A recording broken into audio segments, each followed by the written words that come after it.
it's easy to light up any space using our DIY quick connect systems.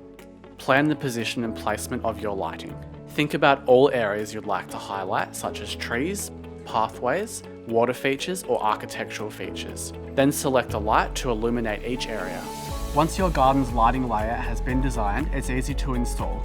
Just follow these 5 simple steps. Locate an outdoor power outlet, then secure the transformer to the wall.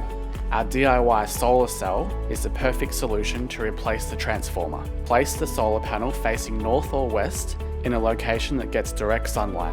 Remove the safety cap from the transformer and plug in the wiring kit. Push the plug in firmly to ensure a tight waterproof connection. Roll out the cable so that the DIY outlets are positioned facing the area you want to illuminate. Connect the lights to each area by simply plugging it into the wiring kit and then fixing it to the ground. The light has an additional loom, making it very easy to position your light correctly. Double check that all connections are secure and then plug in the power to light up your area. Little adjustments can be made to create the desired effect.